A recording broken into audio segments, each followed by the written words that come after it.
रमैनी 3। प्रथम आरंभ कौन को भयु, दूसर प्रगट कीनसो ठयु।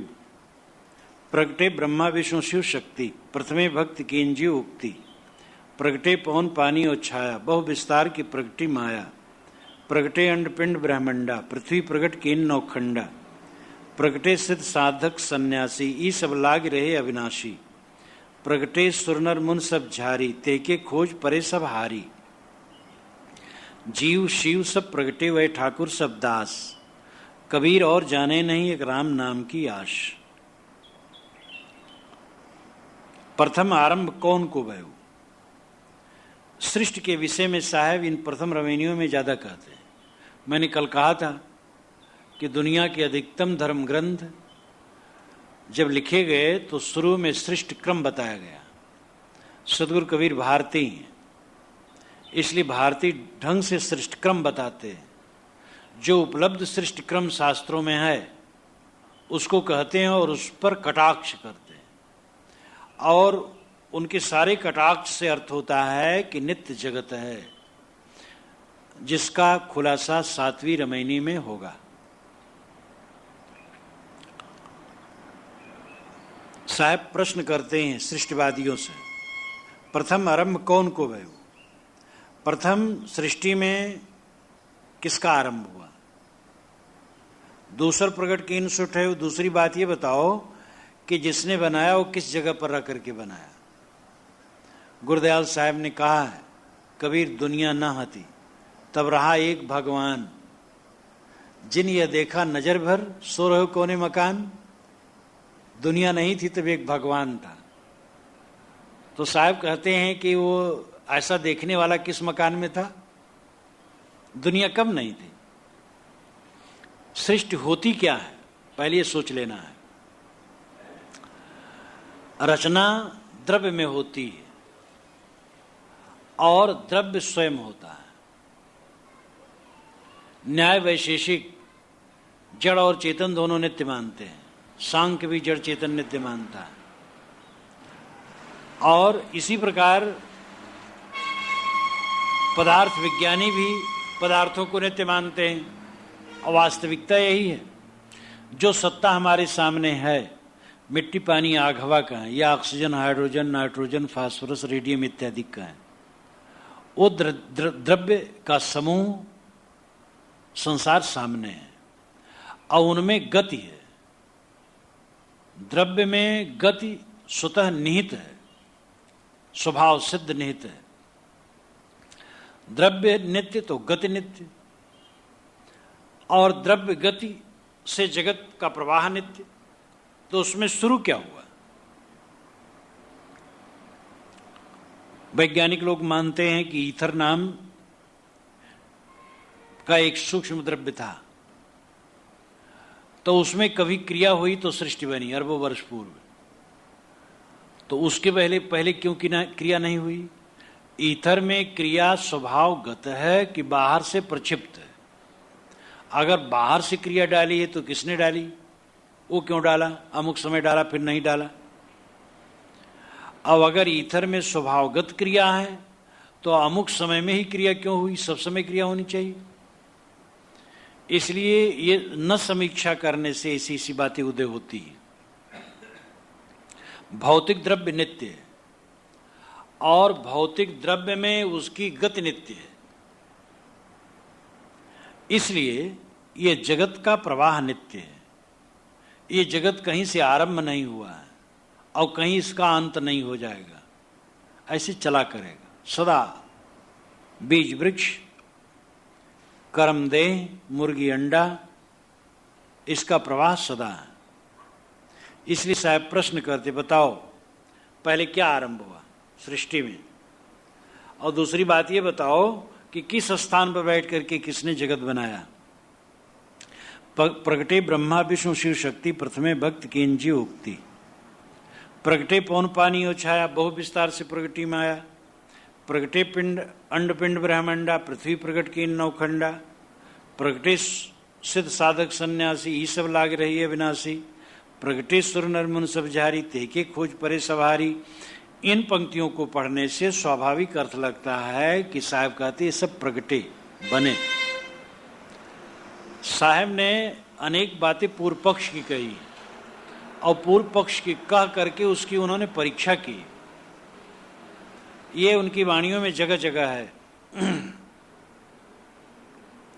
और अन्य शास्त्रों में भी ये बातें आती हैं पूर्व पक्ष उत्तर पक्ष की।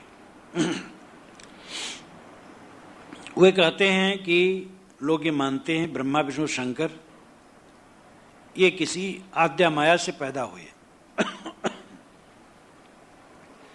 शक्ति वही आद्या माया, ये तो कोई नारी। ब्रह्मा विष्णु शंकर किसी शक्ति से, किसी माया से, किसी नारी से पैदा हुए। प्रथमे भक्त कींजी उक्ति, प्रथम जीव अपनी उक्ति से भक्ति की। उक्ति कहते हैं उक्ति, शुद्ध शब्द है उक्ति। उक्ति का अर्थ होता है कहा हुआ।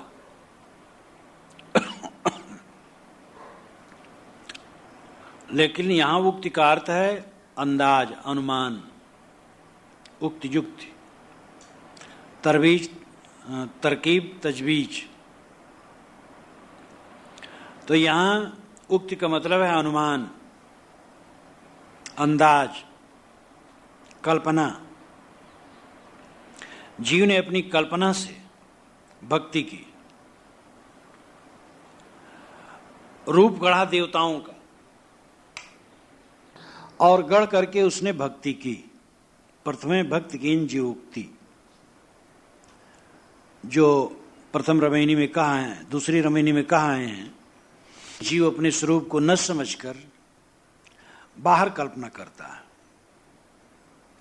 वेदों में सारे देवी देवताओं की कल्पना इसीलिए है। वेदों में बहुत देवता हैं। सर राधा कृष्ण ने लिखा है कि वैदिक ऋषियों के मस्तिष्क देवताओं की सृष्टि करने के लिए अजीब कारखाने थे। यानी वैदिक ऋषियों ने अपने दिमाग से बहुत देवी देवताओं की कल्पना की, फिर अंत में उन सारे देवी देवताओं को मिला करके एक ब्रह्म के रूप में स्थापित किया। लेकिन ये सब कल्पना करने वाला कौन? जीव। जीव ही स्थापन करता है और स्थापित चीज में भूल जाता है अपने आप को, अपनी तरफ नहीं लौटता है। उसके पश्चात प्रगटे पवन पानी और छाया। पवन, हवा, पानी, जल, छाया। छाया से विप्राय है आग। अमर कोश में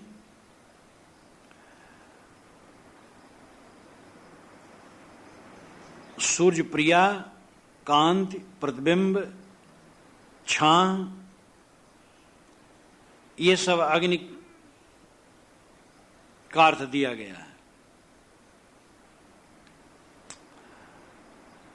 तो छाया से अभिप्राय यहां अग्नि है।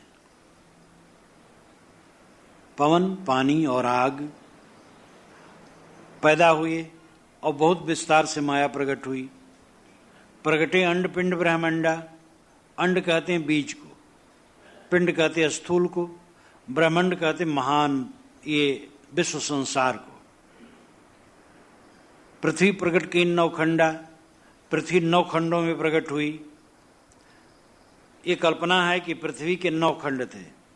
इंद्रखंड, नागखंड, वरुणखंड, गविष्ठखंड, ताम्रखंड, ब्रह्मखंड, भरतखंड, सौम्यखंड, कसेरुखंड। इस प्रकार 9 खंडों की कल्पना है। इसके दूसरे शब्द भी हैं।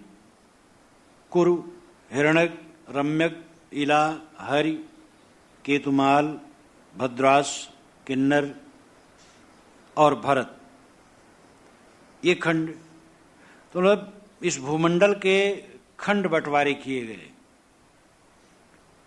पृथ्वी प्रकट के 9 खंडा। प्रगटे सिद्ध साधक सन्यासी।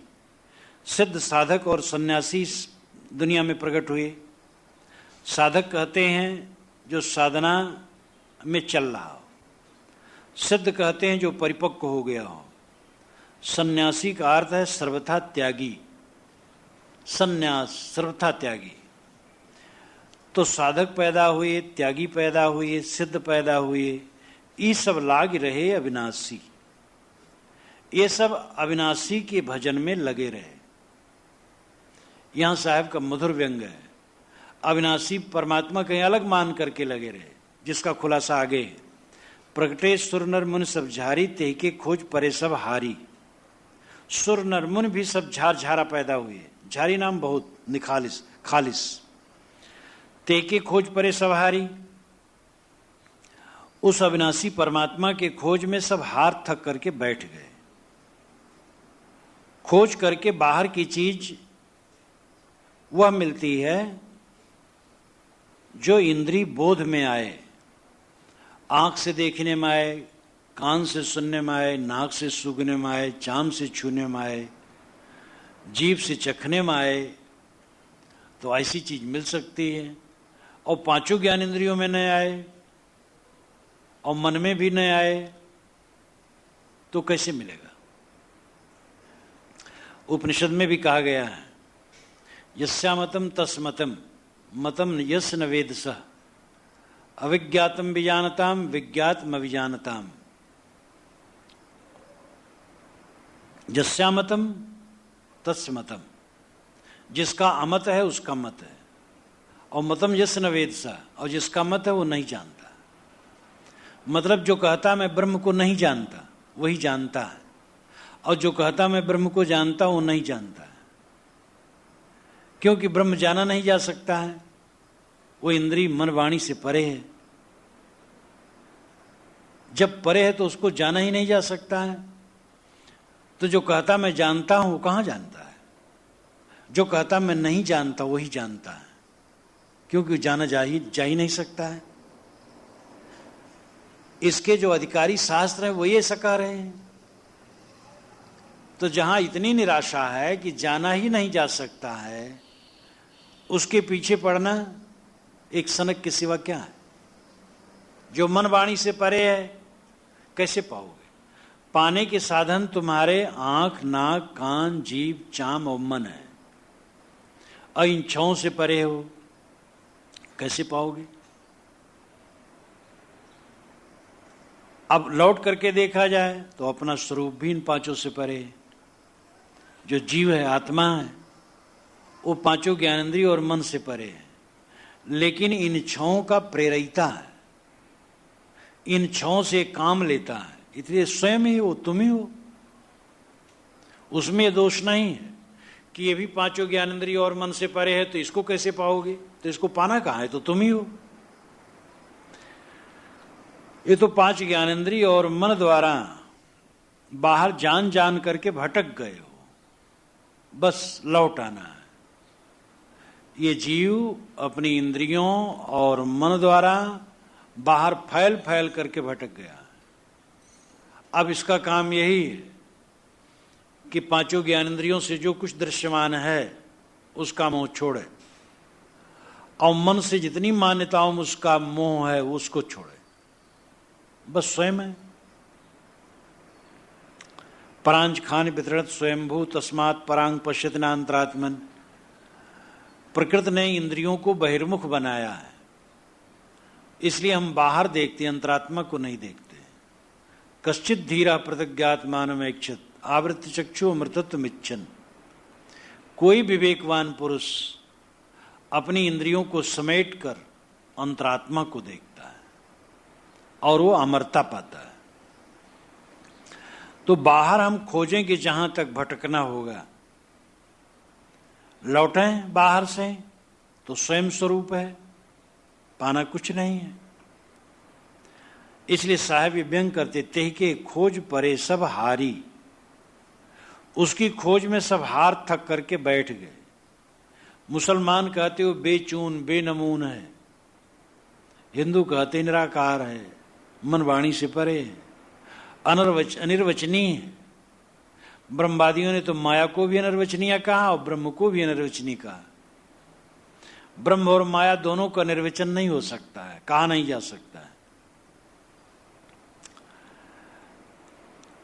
मन बुद्धि वाणी परे बतावें, पुण्य दर्शन को ललचावें।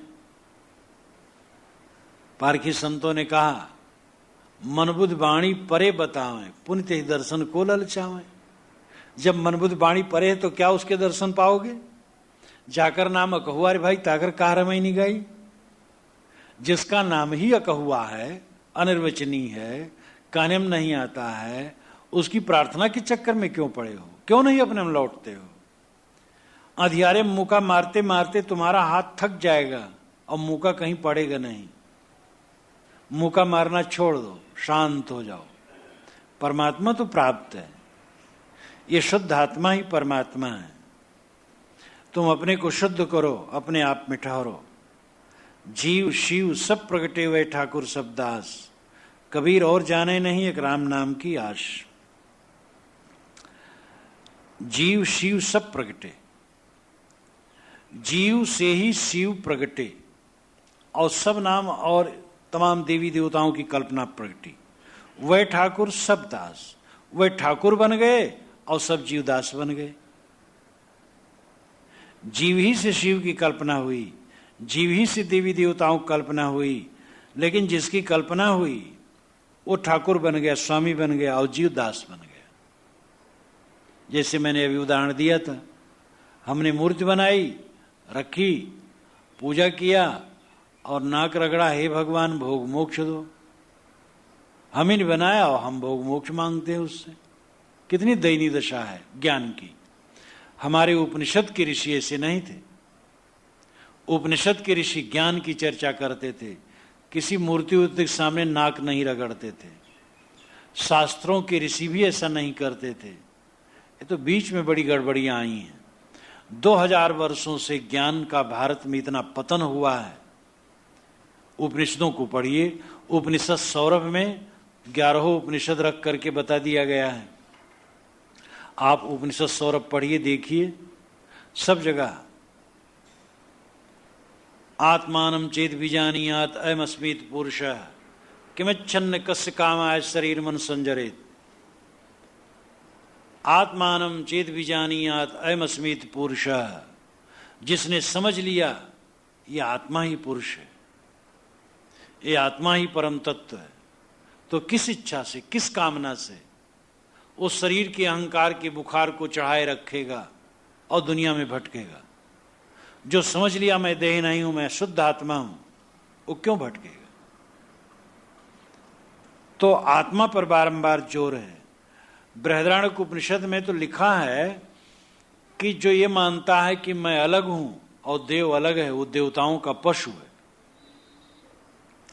और ऐसे देवता नहीं चाहते कि ये मनुष्य समझ ले कि मैं ही ब्रह्म हूं। तो उन्होंने बारंबार कहा कि मैं ही ब्रह्म हूं। वामदेव ने, ऋषि वामदेव ने कहा मैं ही ब्रह्म हूं और वो मुक्त हो गए। तो मतलब ब्रह्म नाम श्रेष्ठ, महान, जो श्रेष्ठता है, महानता है, रामत्व है, शिवत्व है, परमात्मत्व है, ईश्वरत्व है, वो तुम्हारे में ही चरितार्थ होगा, तुम्हारे अपने आप में ही चरितार्थ होगा। रोने गिड़गिड़ाने से कहीं कुछ मिलने वाला नहीं है। इसलिए न तो भोग की इच्छा करो, न देवी देवताओं की इच्छा करो, सत्कर्तव्य करो और तुम्हारे अपने शुभ कर्मों से तुम्हारा कल्याण है। जीवन में पवित्र आचरण से रहो और अपने आत्मा को समझो और मन की सारी भ्रांतियों को तोड़ करके फेंक दो। आकाश में कोई देवी देवता तैरता नहीं है और कोई मिट्टी पत्थर का देवी देवता तुम्हारा उद्धार नहीं कर सकता है। देवों के देव महादेव तुम हो। अपने महादेवत्व को समझो। साहब कहते जीव शिव सब प्रगटे हुए ठाकुर सब दास। ये जीव ही ने शिव की अलग कल्पना कर डाली, देवता की अलग कल्पना कर डाली और वो ठाकुर बन गया और कल्पना करने वाला दास बन गया। कबीर और जाने नहीं एक राम नाम की आश। कबीर साहब कहते मैं और कुछ नहीं जानता, जिसका नाम राम है उस आत्म तत्व का ही हमें आशा भरोसा है। अब अगर इसका अर्थ किया जाए कि कबीर और नहीं जानते, वो कहते भाई हम राम नाम जपना जानते बस, तो ये बड़ा स्थूल अर्थ होगा और पूरे बीजक से इसकी संगत नहीं बैठेगी। अगर केवल खाली राम नाम जपने मात्र मानते तो पूरा बीजक राम नाम की महिमा का ग्रंथ होता। जिसमें उन्होंने कहा है राम ही राम पुकारते जिब्भा परिगो रोस, सुधा जल पीवे नहीं खुद पियन की होस। पंडित बात बदे से झूठा, राम के कहे जगत गत पावे खाण कहे मुख मीठा। पूरा ग्रंथ बीजक ग्रंथ ज्ञान के आग का गोला है, सारे अंधविश्वासों को भस्म करने वाला और विवेक ज्ञान से ज्योतित है। राम शब्द कबीर साहब को बहुत प्यारा था। निश्चित है कि ये प्रभाव स्वामी रामानंद का उनके ऊपर रहा हो। वैष्णव परंपरा से कबीर साहब का घनिष्ठ संबंध था। स्वामी रामानंद कबीर साहब के दीक्षा गुरु हो, मर्यादा के गुरु हो, ताज्जुब नहीं।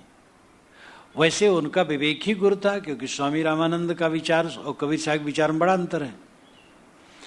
लेकिन फिर भी स्वामी रामानंद महापुरुष तो थे ही, और कोई भी जिज्ञास महापुरुष के आधार में ही कल्याण करता है। तो स्वामी रामानंद अथवा वैष्णव का प्रभाव कबीर साहब पर था, इसलिए राम शब्द उन्होंने खूब लिया। पूरे बीजक में 170 बार राम कहा, तो राम उनका प्यारा शब्द है। लेकिन राम नाम निज जान के छाड़ दो वस्तु खोट, उन्होंने कहा राम ऐसा नाम निज का ही है, ऐसा जान करके खोटी कल्पना छोड़ दो। मैं राम कह रहा हूं तो भटक न जाना। अरे राम हृदय बसे ते राम न जाना, दशरथ सत्य हो लोक ही जाना, राम नाम का मर्म आना। तो राम आत्मा ही है, स्वयं ही है। स्वयं आत्म विवेक पर साहब भरोसा करते हैं, आत्म विवेक पर बल देते हैं, आत्मा को समझो। तो इस प्रकार सृष्टि क्रम के विषय में साहब प्रश्न करते हैं, ये कहां से पैदा होगी? सृष्टि सदा से है। इसका खुलासा आगे 7वीं रामायणी में जब उसका प्रसंग आएगा तब किया जाएगा। और इस प्रकार इसमें सृष्टि की कल्पना, और सृष्टि के बाद जब पैदा हुई ऋषि मुनि तो एक अविनाशी की खोज में बाहर लगे रहे और थक गए। मनुष्य ने जिसकी कल्पना की उसी का गुलाम बन गया, और स्वयं कल्पनाओं का कर्ता, अपनी सत्ता महत्ता को न समझा। सभी कल्पनाओं का कर्ता और कर्मों का कर्ता विधाता ये जीव ही है। इसलिए अपने स्वरूप को हमें पहचानना चाहिए। जो अपने स्वरूप को पहचानता है वही कृतार्थ होता है। और सृष्टि के बाद जब पैदा हुई ऋषि मुनि तो एक अविनाशी की खोज में बाहर लगे रहे और थक गए। मनुष्य ने जिसकी कल्पना की उसी का गुलाम बन गया, और स्वयं कल्पनाओं का कर्ता, अपनी सत्ता महत्ता को न समझा। सभी कल्पनाओं का कर्ता और कर्मों का कर्ता विधाता ये जीव ही है। इसलिए अपने स्वरूप को हमें पहचानना चाहिए। जो अपने स्वरूप को पहचानता है वही कृतार्थ होता है।